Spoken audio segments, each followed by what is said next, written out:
Speaker. Call Stewart. Smith, 5 minutes. Thank you, Mr. Speaker. First of all, I'd like to mark the passing of Celia Lashley, as has been done by colleagues earlier in the evening. As a father of teenagers, I certainly was one of those people who took a lot of note of what she said, and she's left her mark on New Zealand and will be long remembered. The Energy Fuels Levies and References Amendment Bill, Mr. Speaker, it's a very important bill. But I'd like to start by just challenging what was said earlier in the evening about the price and calling for an inquiry on the price of fuel. I think if we want to talk a little bit about fuel running out, we can hear what happens when an engine runs low on fuel with that spluttering coming from the other side of the house, running quite roughly. But Mr. Speaker, as I said, price has actually got a lot to do with exchange rates. It has to do with the price of oil, which incidentally might come as a surprise across the House, but the oil price is going back up. It's over $61 a barrel today, so it's quite considerably higher than it was in the high 40s just a couple of weeks ago. So the interesting thing is that the exchange rate is going in the opposite direction to fuel prices, so that's caused a buffering effect, and that is why the fuel price hasn't moved the way people would have expected at the pump. Anyway, having said that, Mr. Speaker, I'd like to dwell for a little minute also on what would happen should we run out of oil, because I think one of the things that's not appreciated should that happen is that most petrol stations around the country don't fill their tanks all the time. That what they do is put the minimum amount they do for a couple of days' supply, quite simply because they don't want to bank on the price of the day. They want to meet their buy price at this and sell price and keep that gap pretty much the same, so they're buying and selling on the same market. So a change in supply would have an impact almost immediately at the fuel pumps, and New Zealanders would very quickly find that their car that was on half full would run out in a few days, and then they wouldn't be able to fill up because all the fuel supplies around the country would run dry very, very quickly. So this bill aims to alleviate that.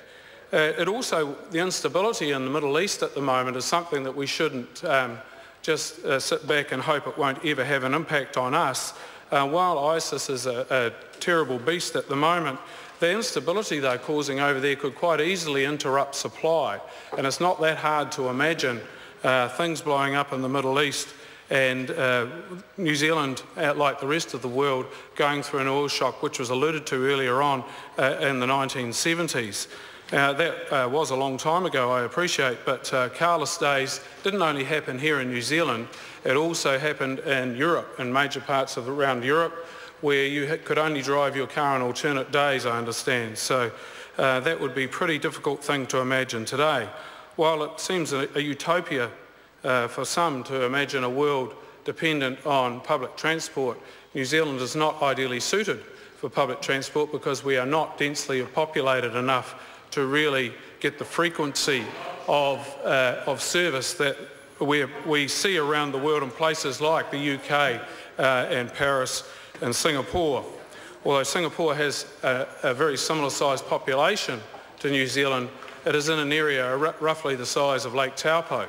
So you can see how a density of population makes those things work.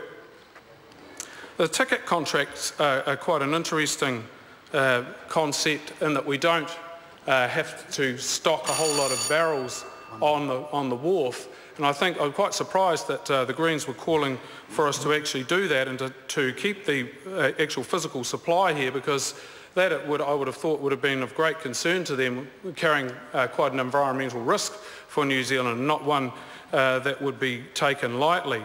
Besides the cost of installing all of that infrastructure to look after those supplies, it would really be a great impost on our environment and environmental risk.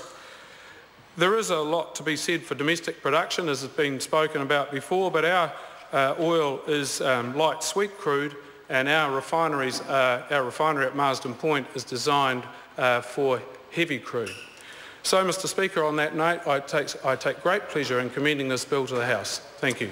Members, this debate is concluded. The question is that the motion be agreed to. Those of that opinion will say aye. To the contrary, no.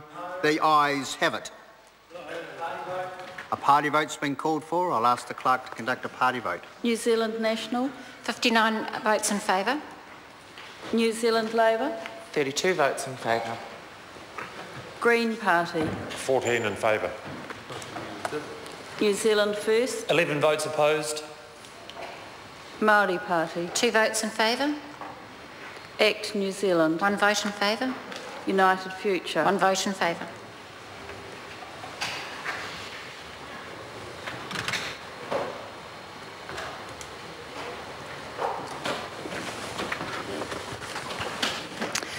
Members, the ayes are 109, the noes are 11. The motion is agreed to.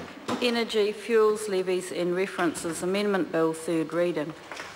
Call on Government Order of the Day number 3. Parole